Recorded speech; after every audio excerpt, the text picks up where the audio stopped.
me tocó dar el rasgo del velo del templo, para que podamos entender para qué servía el velo y qué nos requirió. No fue solo por idea del que lo hizo, ¿verdad?, sino porque Dios le habló a Moisés y le dio las indicaciones de cómo hacerlo. Vamos a Éxodo 26, 31.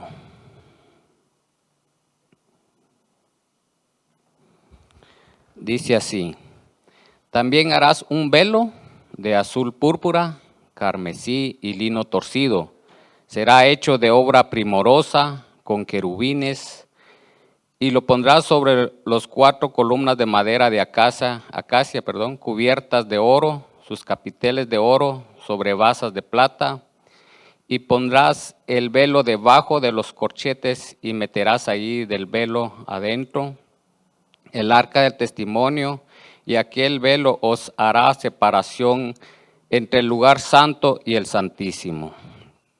Bueno, vemos cómo Dios le habla a Moisés, les da las indicaciones de cómo tendría que ser ese velo, ¿verdad? No era idea humana, sino que nació en el corazón de Dios, que más adelante vamos a explicar por qué es el velo. ¿Alguien me podría decir de qué material estaba hecho el velo?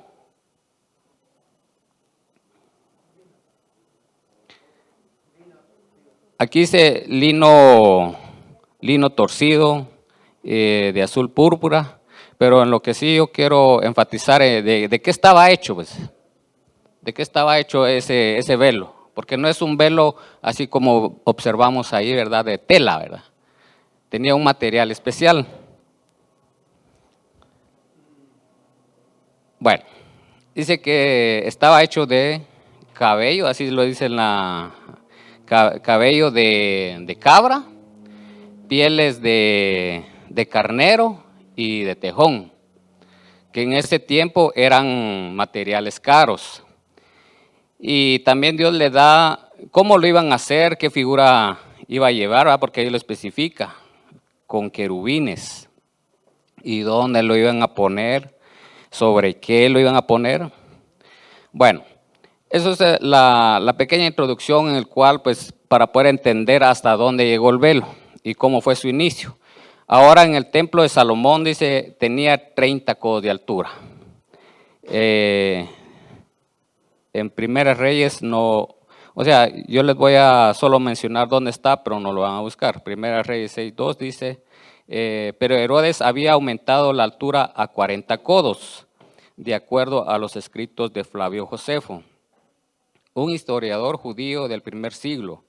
No hay seguridad respecto a cuánto equivalía exactamente a un codo a nuestra medida de metros y centímetros, pero es válido asumir que este velo tenía 18 metros de altura. El velo tenía 10 centímetros de espesor.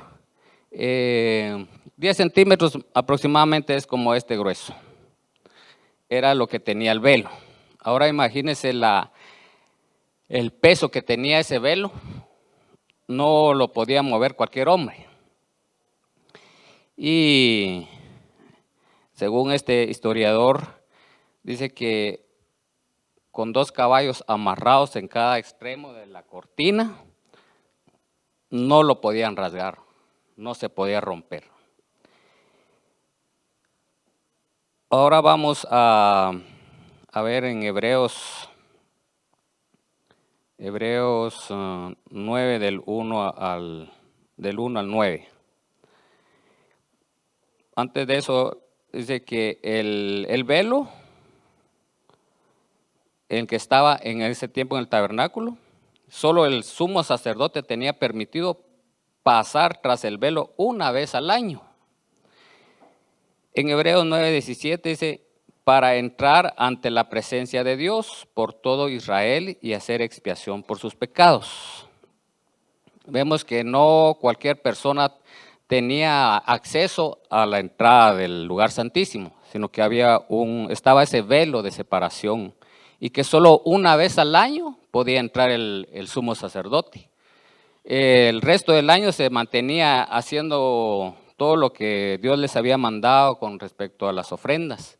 Pero este varón, para poder entrar a la presencia, ahí sí, del Dios Todopoderoso, ¿verdad? Tenía que santificarse, tenía que purificarse. Bueno, durante el tiempo de la vida de Jesús, el Santo Templo en Jerusalén era el centro de la vida religiosa judía. Este era el lugar en el que se llevaba a cabo los sacrificios de animales y la adoración, estrictamente de acuerdo a la ley de Moisés, que era seguida fielmente. O sea, todas las indicaciones que Dios les había dado de cómo iban a proceder para poder hacer el sacrificio no había cambiado. Todo era igual y lo tenían que cumplir fielmente, porque si ellos no cumplían fielmente, ahí detrás del velo se podía quedar muerto más bien no se podía, se quedaba muerto el sumo sacerdote si no estaba santificado delante de Dios. Hebreos 9:1 dice, ahora bien, aun el primer pacto tenía ordenanzas de culto y un santuario terrenal, porque el tabernáculo estaba dispuesto así en la primera parte, llamada el lugar santo. Estaban el candelabro, la mesa y los panes de proposición. Tras el segundo velo estaban el arca del testimonio, y aquel velo os hará separación entre el lugar santo y el santísimo. Vemos que en Hebreos todavía estaba ellos recalcan lo que había en el templo, ¿verdad? No se habían olvidado de lo que Dios les había mandado hacer. Hebreos, tras el segundo velo estaba la parte del tabernáculo llamada lugar santísimo. En el lugar santísimo donde estaba el arca del pacto. Lo simboliza como el trono de Dios, donde Dios hablaba al sumo sacerdote, donde recibía esa ofrenda que se había hecho por los pecados del pueblo, el cual tenía un incensario de oro y el arca del pacto cubierta de oro por todas partes, en la que estaba una urna de oro. Una urna significa un utensilio de oro, que contenía el maná, la vara de Aarón, que reverdeció, y las tablas del pacto. Y sobre ella los querubines de gloria que cubrían el propiciatorio, de las cuales cosas no se pueden ahora hablar en detalle. Y así dispuestas estas cosas en la primera parte del tabernáculo, entran los sacerdotes continuamente para cumplir los oficios de culto. Todo era un ritual, un procedimiento de cómo iban a hacer para presentar esa ofrenda a Dios Todopoderoso.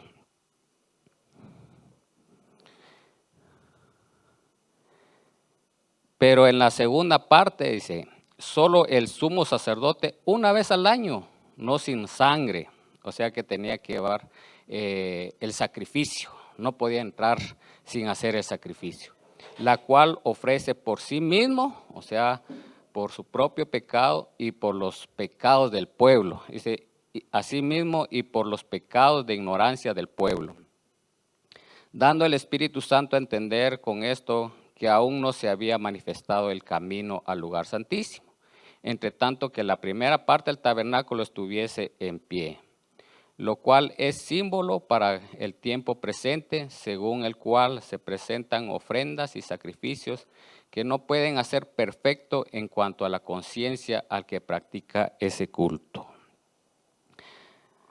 Vemos que ese ritual que se hacía era para santificar tanto al pueblo como al sumo sacerdote. Y esto era una sombra, lo que después iba a venir a hacer nuestro Señor Jesucristo en la cruz del Calvario. El camino queda libre al lugar santísimo cuando Jesús murió. El velo del templo dice que se rasgó de arriba a abajo, lo cual ilustra que Dios en Cristo abolió la barrera que separaba a la humanidad de la presencia divina. En el Antiguo Testamento estaba el velo, el lugar santo y el lugar santísimo. Y el que estaba aquí primero tenía que santificarse para poder pasar al lugar santísimo. Pero si la persona, el sumo sacerdote, no estaba como Dios nos quiere, ¿va? Sin santidad nadie verá a Dios, dice su palabra. No podía pasar él. Y si pasaba, ahí se quedaba muerto.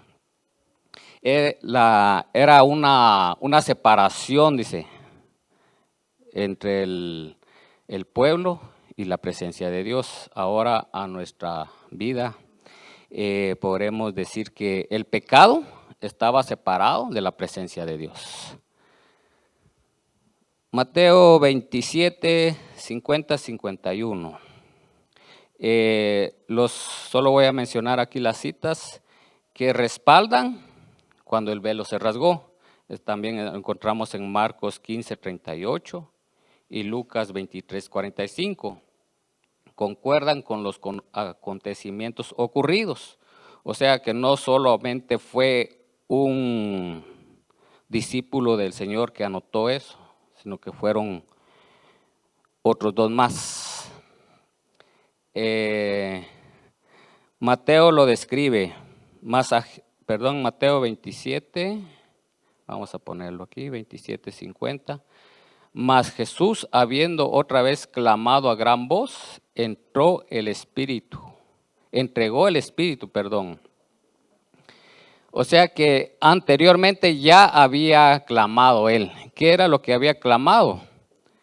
En el 27:50 dice, mas Jesús, habiendo otra vez clamado a gran voz, entregó el Espíritu. Él había clamado anteriormente, pero ahora lo hace nuevamente. Y eso transcurrió de la mediodía a las 3 de la tarde, que el cielo se nubló y se oscureció. Vemos, ahora les hago una pregunta. ¿Jesús murió en la cruz o murió por nuestros pecados? Así es, Jesús murió por nuestros pecados, dice la palabra de Dios. La cruz no representaba que ahí mataron a Jesús. El hombre no mató a Jesús. Jesús entregó su vida por perdonar nuestros pecados. Clamó Elí, Elí, lama sabactani, que significa Dios mío, ¿por qué me has desamparado? A Jesús no lo mataron. Murió por nuestros pecados, no por estar en la cruz. Su muerte fue un acto voluntario. Yo mismo doy mi vida. Dijo en sus versículos anteriores, él pone su vida. No era para que el hombre tuviera el poder para quitarle la vida a nuestro Señor Jesucristo, no, que él mismo la pone y él mismo la tomaba. Y he aquí, el velo del templo se rasgó en dos, de arriba para abajo, y la tierra tembló y las rocas se partieron.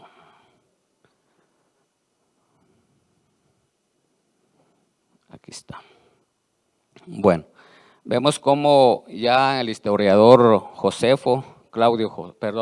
Flavio Josefo, dice que amarrando dos caballos al extremo del velo, no se podía rasgar. Yo no sé cuánta fuerza tiene un caballo, y eran 4. Pero para Dios dice que no hay nada imposible, ¿verdad?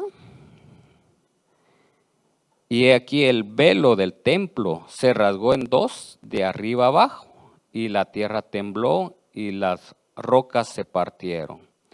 Yo no sé cómo actuaron los sacerdotes que estaban en el lugar santo, porque ahí continuamente hacía sacrificios. Y a la hora de que sucedió eso, tembló la tierra donde ellos vieron, me imagino, ¿verdad?, que hubo algún ruido. Cuando el velo se rasgó, produjo un ruido. Y ellos se quedaron viendo.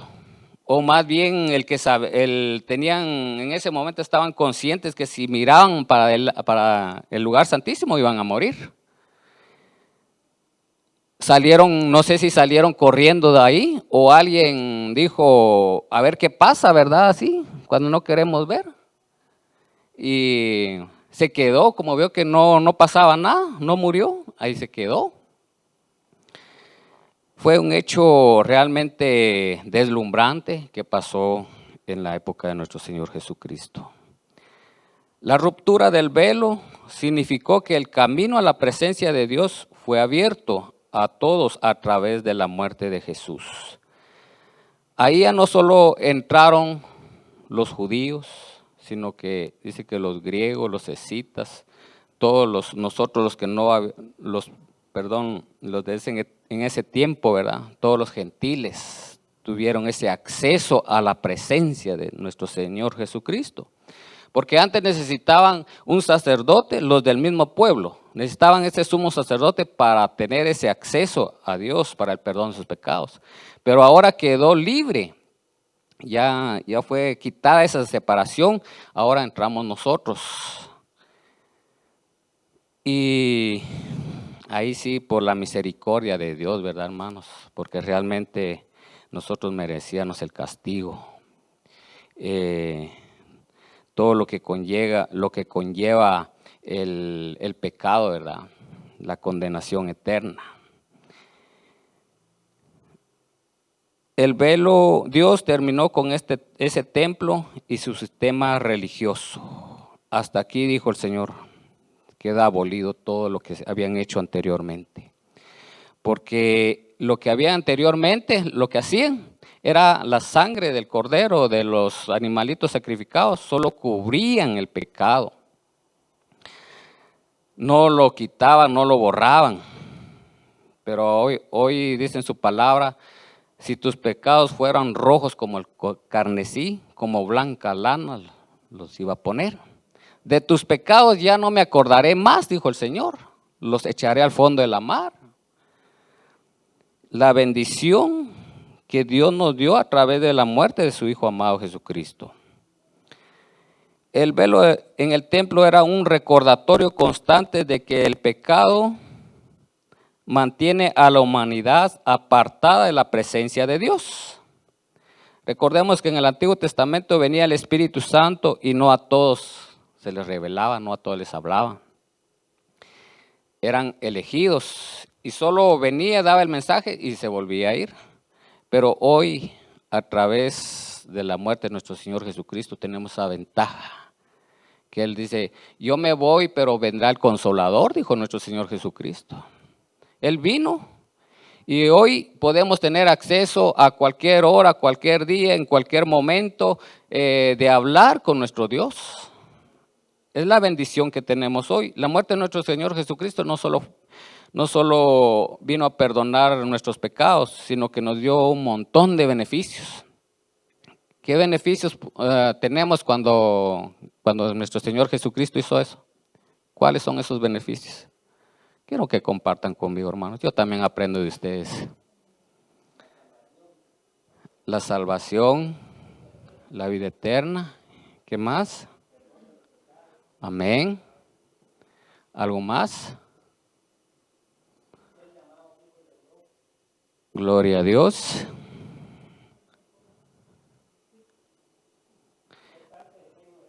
Amén. También tenemos los beneficios de la oración, porque podemos en ese momento clamar, en esos momentos de angustia, y el Señor nos responde. Tenemos el beneficio de la sanidad también. Tenemos muchas bendiciones de parte de nuestro Señor a la hora que Él hizo eso. Nos hizo llamar hijos del Dios Todopoderoso. También tenemos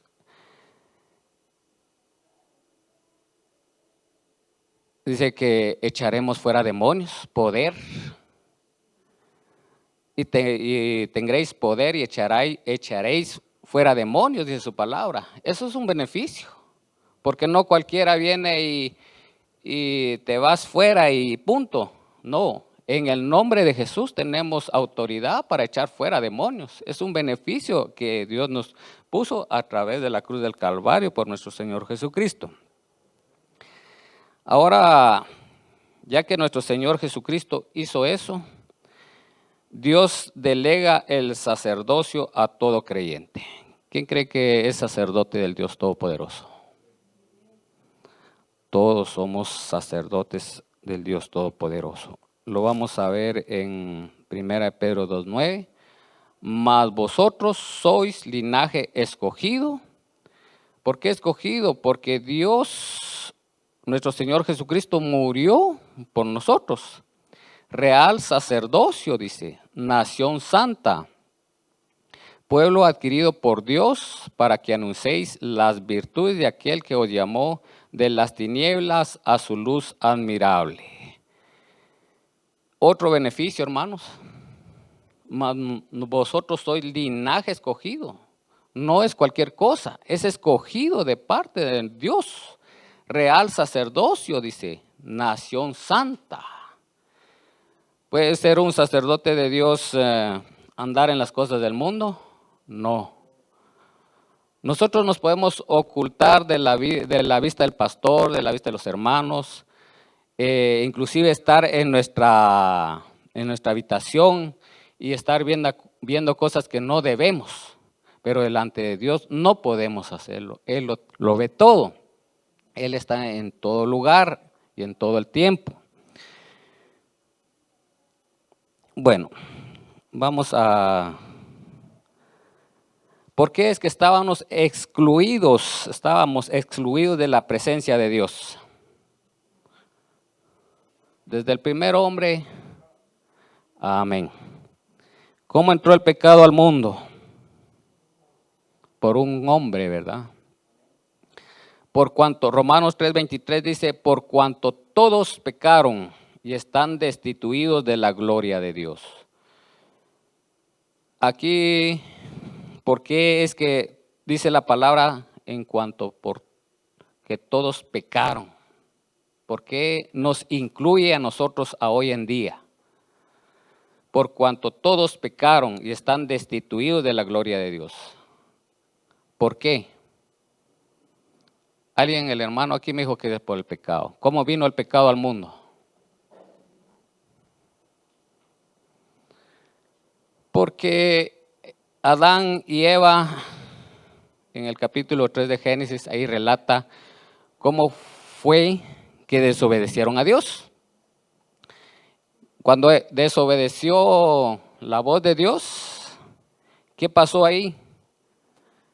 Como en Adán, en sus lomos tenía toda la generación de la humanidad hasta hoy en día. Pero como él falló, todo fue modificado. Ahí, por naturaleza, dice que somos engendrados en pecado. Por eso el rey David decía, en pecado me concibió mi madre. Otros tienen otro pensamiento, pero los respetamos. Pero para mí que como en el pecado entró por un hombre, eso se fue como una genética, ¿verdad? A todos los seres vivos. Por eso este varón dice, en pecado me concibió mi madre. Porque dice en su palabra que soy pecador porque nací pecador. Y peco porque soy pecador. O sea que el mal está en sí, en mí. No me recuerdo si son los chinos, donde hay un círculo. Ahí aparece como una separación en un blanco y una parte negra. Pero entre la parte negra hay un puntito blanco y en la parte blanca hay un puntito negro. Nos quiere decir que dentro de la persona que es correctamente siempre hay ahí está la raíz de la maldad. Y de la persona mala también hay un poquito de bueno en ellos. O sea que no podemos decir que yo ya no peco, porque realmente pecamos. ¿Qué es más fácil o qué es más grande? ¿Un robo de una cierta cantidad de dinero o, o que yo diga una mentirita? ¿Cuál de los dos es más grave? Igual, amén, así es pecado.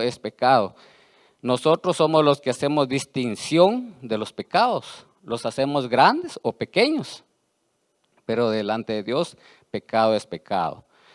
Por cuanto todos pecaron y están destituidos de la gloria de Dios. Y el pecado lo que hacía era la separación a la presencia de Dios.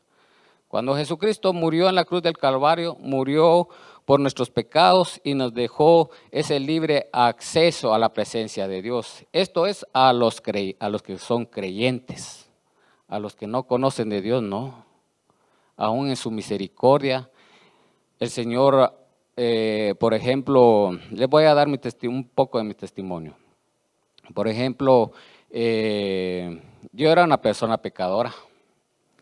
Solo Dios conocía lo que yo hacía, pero por su gracia, en un canal de televisión cristiano, ahí me dieron a conocer la salvación y recibí a mi Señor Jesucristo como Señor y Salvador de mi vida.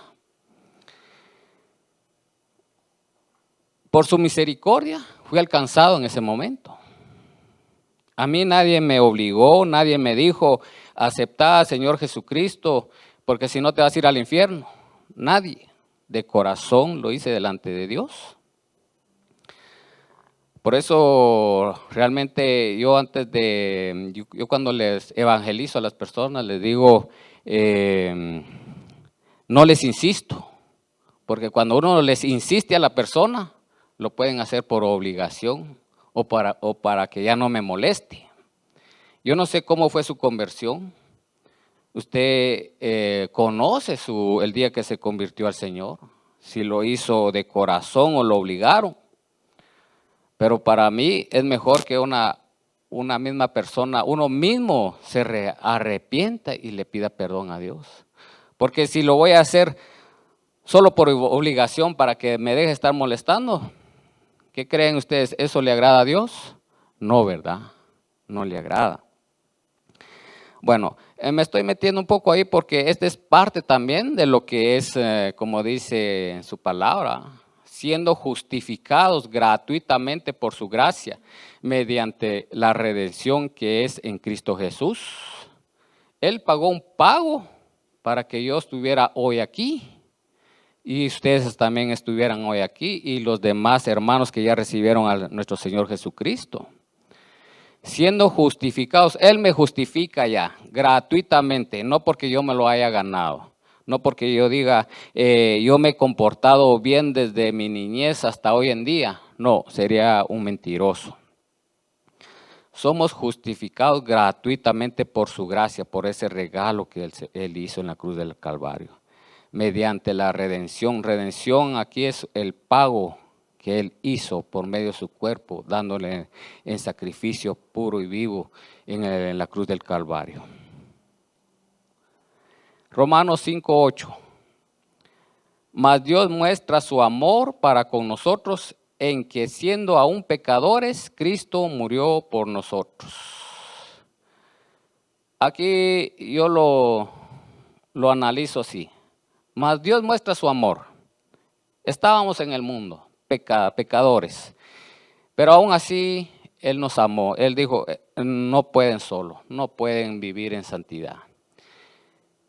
Los voy a ayudar, los voy a salvar, porque antes de la fundación del mundo, el Señor ya sabía que nosotros le íbamos a fallar, que el primer hombre le iba a fallar, pero Él ya tenía todo bajo el control de sus manos.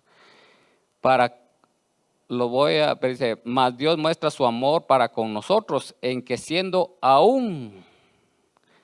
Una pregunta, hermanos, ¿ustedes ya no dicen alguna mentirita por ahí? Sí, hermanos, la verdad es que a veces decimos mentiritas sin darnos cuenta. Le podemos decir a nuestros hijos, mira quién está tocando. Si es el cobrador, decirle que pasa la otra semana. Es una mentira. Yo soy mecánico y a veces me atraso con los trabajos. Entonces tengo por norma decirle al cliente, mejor le aviso cuando ya está.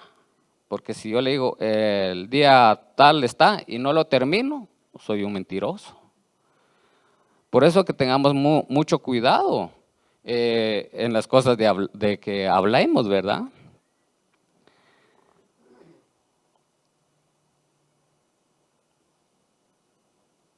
Romanos 5:2 dice, por tanto como el pecado entró en el mundo por un hombre, eso fue a través de Adán y Eva. Y por el pecado la muerte, así la muerte pasó a todos los hombres por cuanto todos pecaron. Entró por Adán y de ahí, como les había dicho, se vino en nuestra genética el pecado. Todo, por eso dice en la palabra de Dios, no hay justo ni aún uno, porque todos fallan ante la presencia de Dios. No estamos capacitados para entrar directamente a la presencia de Dios cuando estábamos en el mundo. Pero ahora en Cristo, aunque le hayamos fallado, pero si perdonamos, pedimos perdón y también tenemos que perdonar también, ¿verdad? Porque así nos dice la Biblia. Ya tenemos acceso directamente al Padre, a nuestro Dios Todopoderoso.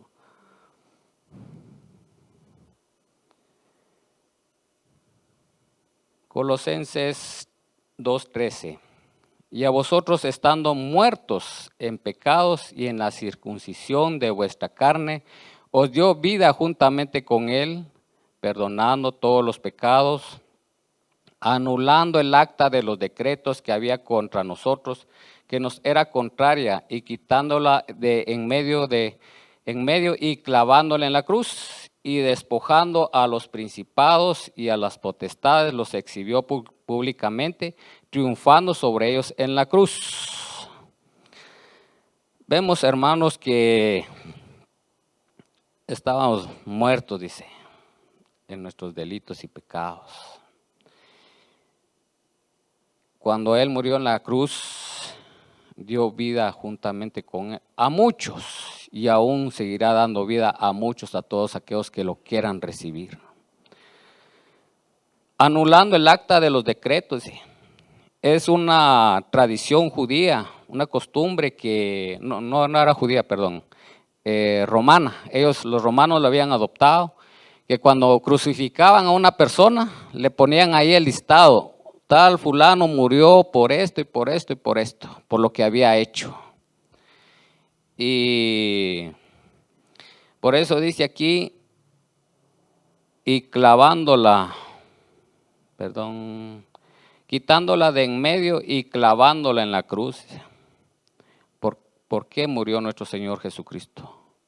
¿Qué fue lo que ahí decía? No me recuerdo, INRI, pero su significado, rey de los judíos, ¿verdad? Él murió para el perdón de nuestros pecados y le pusieron rey de los judíos. Pero nosotros sabemos que Él murió por nuestros pecados por eso dice, y quitándola de en medio y clavándolo en la cruz. O sea, tus pecados ya son borrados, ya no me acordaré más de ellos.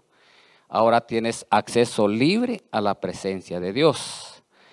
Despojando a los principados y a los potestados, los exhibió públicamente, triunfando sobre ellos en la cruz. Aquí, hermanos, es como les había dicho, tenemos el beneficio, el poder de Dios, la autoridad de Dios para echar fuera demonios.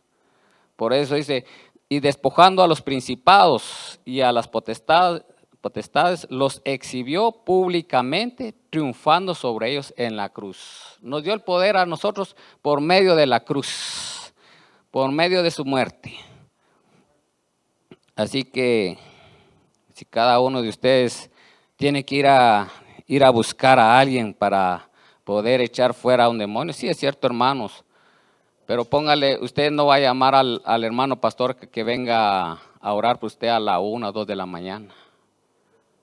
A mí se me enseñó a batallar,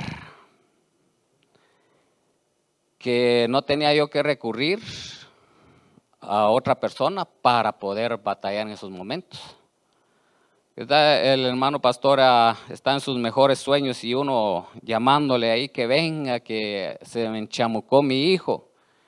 ¿Qué van a hacer ustedes, hermanos? ¿Se van a preparar o van a tomar autoridad en ese momento o van a decir, hasta mañana vamos a concertar cita con el pastor? Amén. En ese momento uno tiene que actuar porque ya Dios nos dio el poder para echar fuera demonios.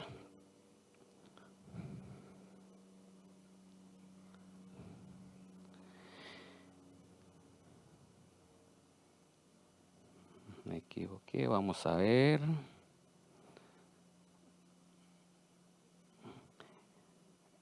Solo para añadir a Colosenses 2, 13, 15, en Romanos 6, 23 nos dice, porque la paga del pecado es muerte.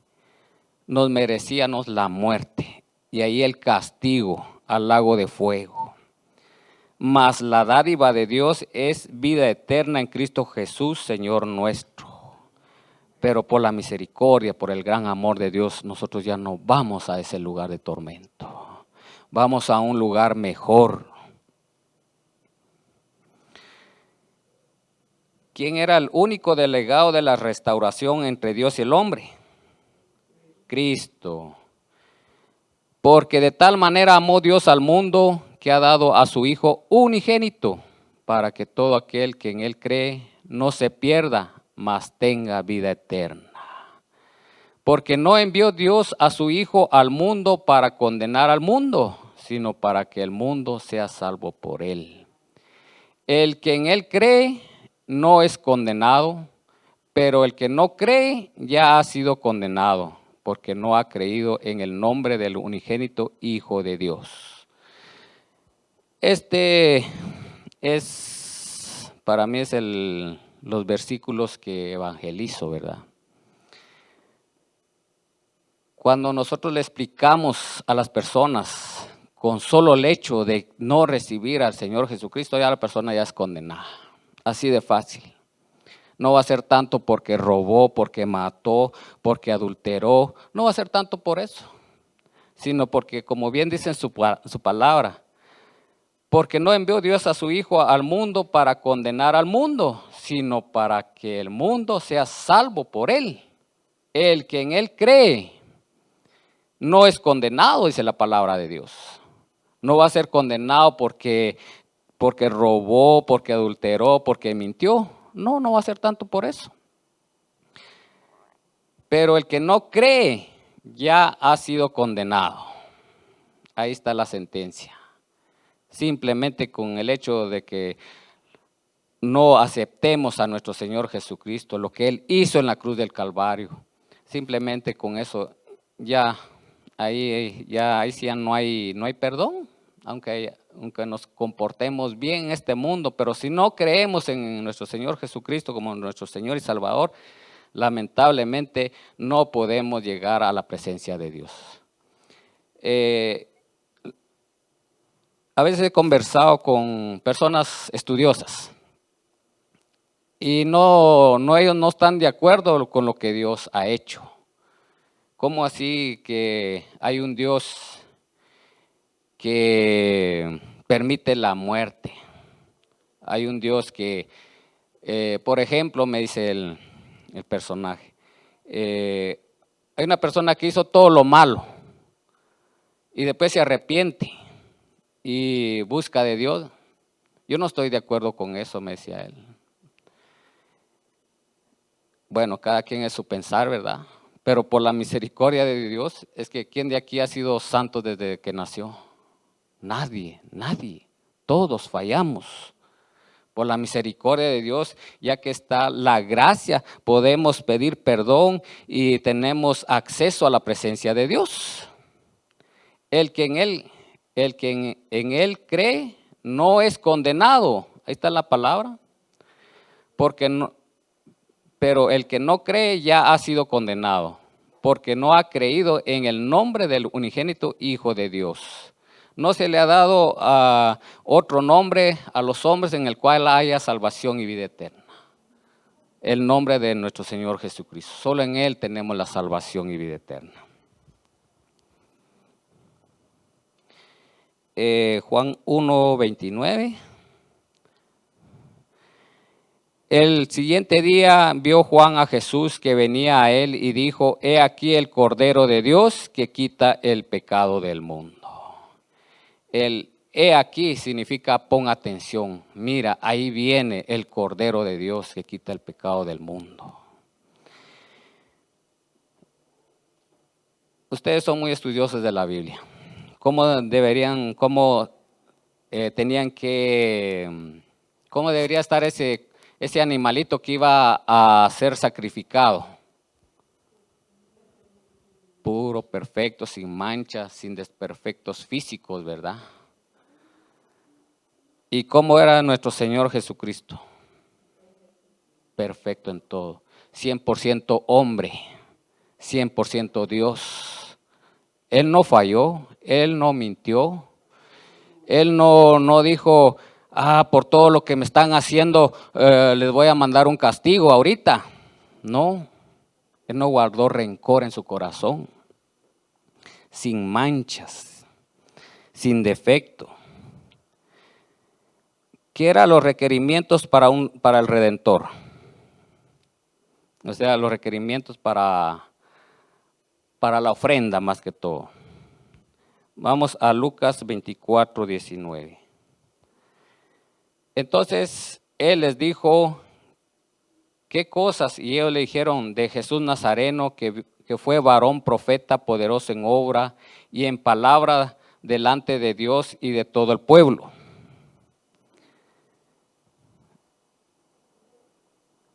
Era sacerdote quien ofrecía la ofrenda. Entonces Él les dijo: ¿qué cosas? Y le dijeron: de Jesús Nazareno, que fue varón profeta, poderoso en obra y en palabra delante de Dios y de todo el pueblo. ¿A quién utilizaba Dios para hablar a su pueblo? ¿A través de quién? Amén, a través de los profetas. Vemos que era profeta, nuestro Señor Jesucristo era profeta.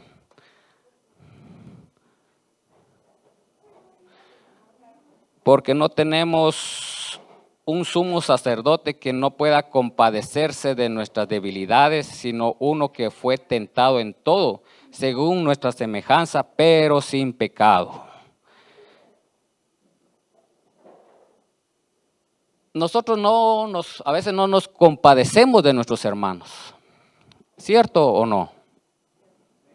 Amén, así es. No, a veces no podemos compadecernos, o más bien no queremos compadecernos de nuestros hermanos.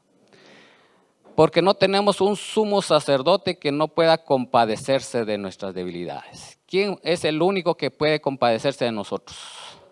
Dios, ¿verdad? A través de nuestro Señor Jesucristo.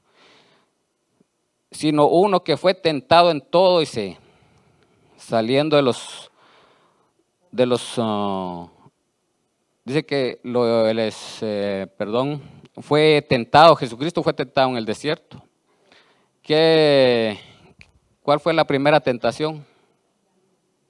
¿Perdón? El hambre. ¿Sí? Di a estas piedras que se conviertan en pan. La segunda tentación.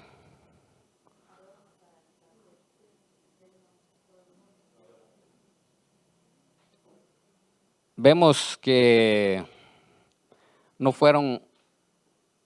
solo fue una tentación, fueron 3, donde lo llevó le dijo que si le adorara, que se convirtiera el pan.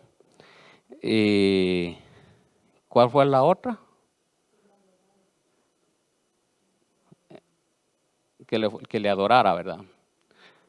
Bueno, vemos que él fue tentado. Ahora, en su naturaleza humana. ¿Qué hubiéramos hecho nosotros después de 40 días de ayuno? Comer. Comer en la red. A nosotros no aguantamos el hambre, hermanos. Yo no sé cuánto tiempo aguanta usted de ayuno, pero yo ya después en la tarde, después de mediodía, ya mi cuerpo ya me está pidiendo alimento. Imagínense nuestro Señor Jesucristo. O sea, nuestro Señor Jesucristo fue tentado como hombre, no como Dios. Por eso pasó, Él se metió a ayuno. Pero nosotros, hermanos, nosotros tenemos en este mundo tantas tentaciones. Y el que no tenga tentaciones, dígame cómo lo hace. Pero yo voy luchando todos los días de mi vida contra eso. Trato de emplear la palabra de Dios en mi vida, no a cabalidad, porque sabemos que en cualquier punto le fallamos. Precisamente hoy en la noche tenía lucha. Dios sabrá por qué, ¿verdad? Pero empecé a orar, a través del sueño empecé a orar. Al ratito desapareció esa lucha. Y así he tenido en otras ocasiones, que si les contara, los que son colochos, pelos parados, pelos valientes. Pero realmente, hermanos, porque no tenemos un sumo sacerdote. Nuestro Señor Jesucristo se compadece de nosotros que somos carne y que no podemos vivir todos los días en santidad. El tercero dice, ser un mediador actuando entre partes enemistades, Dios y el hombre. 1 Timoteo 2:5. Porque hay un solo Dios y un solo mediador entre Dios y los hombres, Jesucristo hombre. Él es el único mediador entre Dios y el hombre. No está el profeta Nahoma. Nahoma murió y no resucitó. Nuestro Señor Jesucristo murió y resucitó al tercer día y está sentado a la diestra de Dios Padre. Yo no necesito de cargar o hacer un sacrificio caminando de rodillas a una cierta iglesia para que me perdone mis pecados. No. Lamentablemente salimos de la iglesia tradicional, ¿verdad? Yo acompañaba a mi madre en esos viajes que hacía a Esquipulas. Y como miraba a mucha gente arrodillándose, golpeándose la espalda ahí hasta pasar en el área de la imagen. Mas yo ya sabía un poco de la palabra de Dios porque bendito sea Dios, mi padre escuchaba la palabra de Dios a las 5 de la mañana a través de una radio. Y aprendí mucho, pero aún así era un pecador, aún así le fallé al Señor. Y yo llevaba una tapita donde pasé, le hice un rasgón a esa imagen. A ver qué pasa, decía yo, si es cierto que uno hace algo y le va a caer una maldición.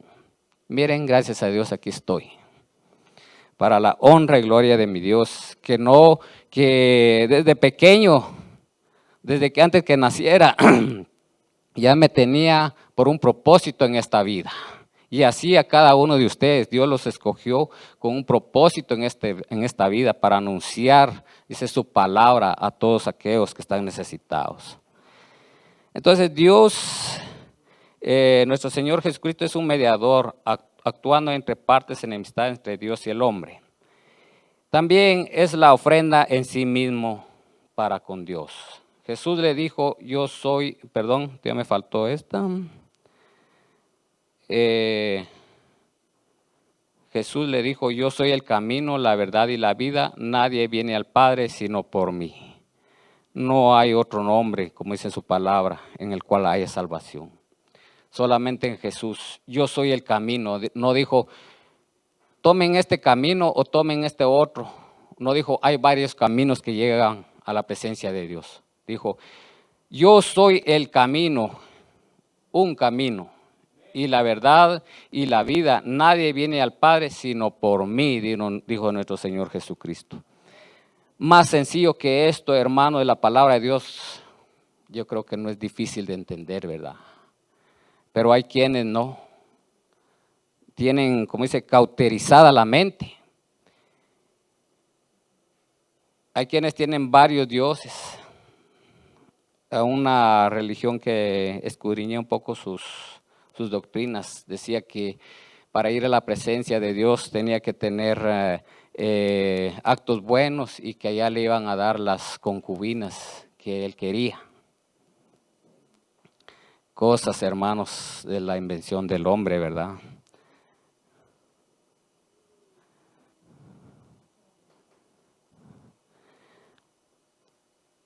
Ofrenda para sí el Cordero de Dios. Aquí me faltó este versículo, Juan 1:29. El siguiente día vio Juan a Jesús que venía a él y dijo: he aquí el Cordero de Dios que quita el pecado del mundo. La ofrenda en sí misma, sin mancha, sin pecado alguno. Sin alguien que le reprochara: si a mí me hizo esto, a mí me dijo esto, falló en su palabra. No había queja en contra de nuestro Señor Jesucristo.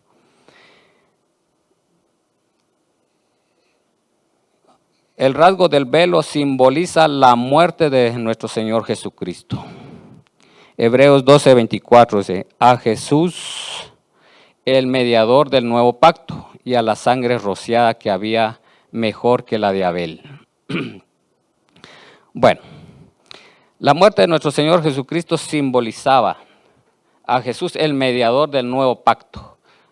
El pacto antiguo, el pacto que era ceremonial, todo eso se vino abajo cuando Jesucristo murió en la cruz del Calvario.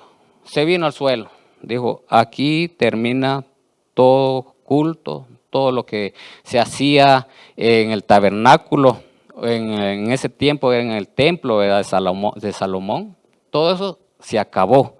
Ahora es a través del nuevo pacto. A Jesús, el mediador del nuevo pacto, dice. Era una señal que ya lo viejo ya se daba por terminado.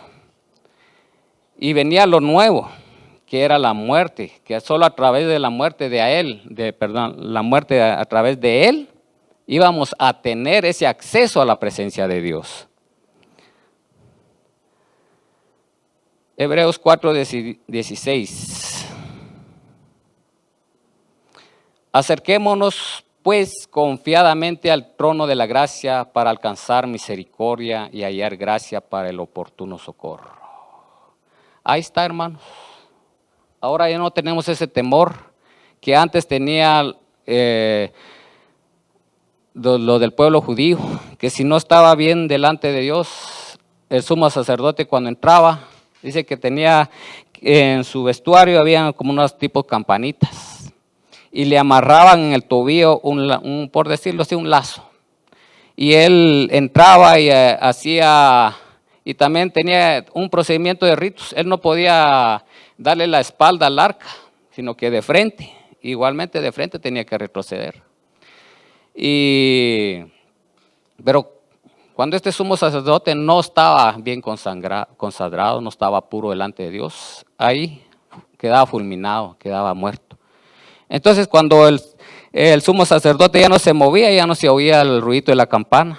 Y lo que hacían los de allá detrás del velo era que lo empezaban a jalar, porque ya era la señal que estaba muerto.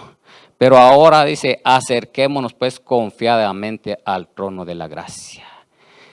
Aún siendo pecadores, podemos entrar delante de la presencia de Dios pidiéndole perdón. En 1 Juan 1:9 dice: si pecamos, abogado tenemos para con nuestro Dios. Si confesamos nuestros pecados, Él es fiel y justo para perdonar nuestros pecados. ¿Cuántos de aquí en nuestra vida cristiana le hemos fallado al Señor? Amén, yo soy el primero. Yo le he fallado al Señor.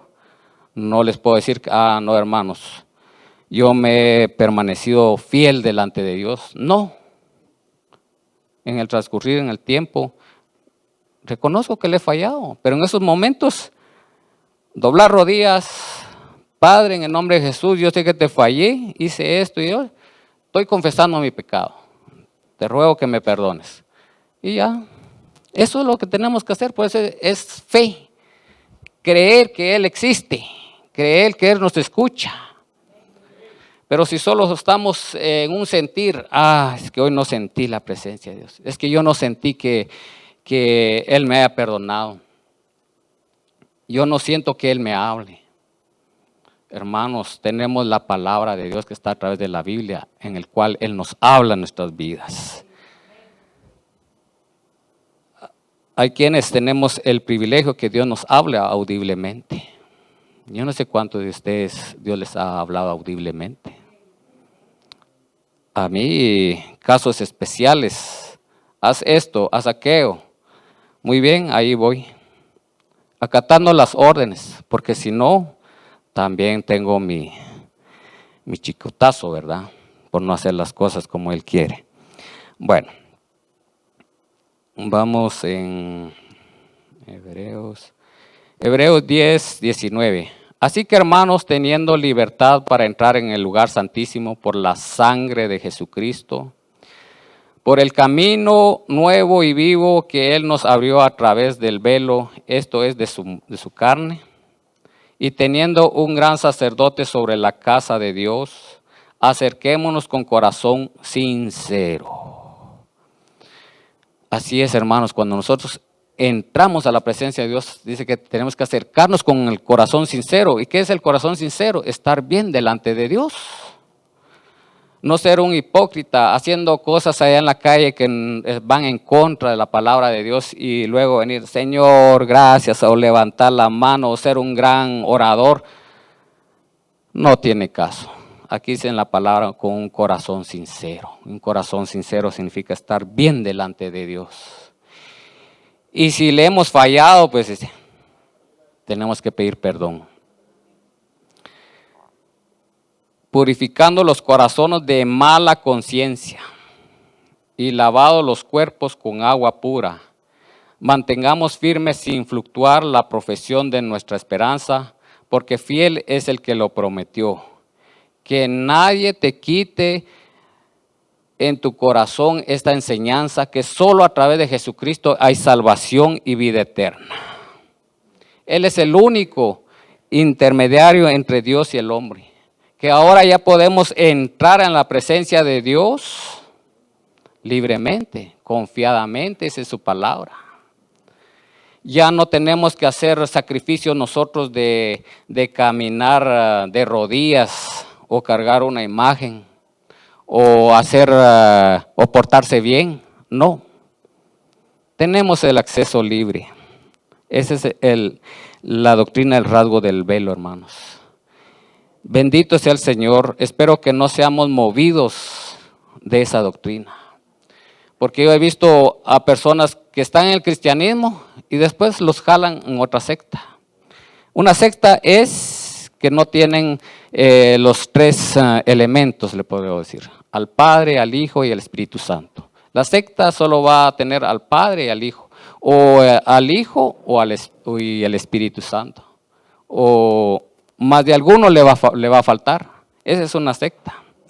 Pero nosotros estamos en el lugar correcto, en la enseñanza correcta, y que Dios nos ilumine a seguir aprendiendo para que no seamos movidos por cualquier viento de doctrina, dice. Que no seamos apóstatas. Después de conocer lo bueno, lo correcto, nos volvamos a las cosas que no son de parte de Dios. Así es, hermanos, vamos a orar y quedarnos por terminados. Bendito Dios Todopoderoso, te damos gracias, Padre, por el consejo de tu palabra. Ayúdanos a guardarla en nuestro corazón, ponerla por obra, creyéndolo que solo a través de Jesucristo hay salvación y vida eterna. Gracias por ese camino. Gracias, Jesús, por tu muerte en la cruz del Calvario. Gracias porque entregaste tu vida para que nosotros pudiéramos estar hoy y tener ese regalo de la vida eterna.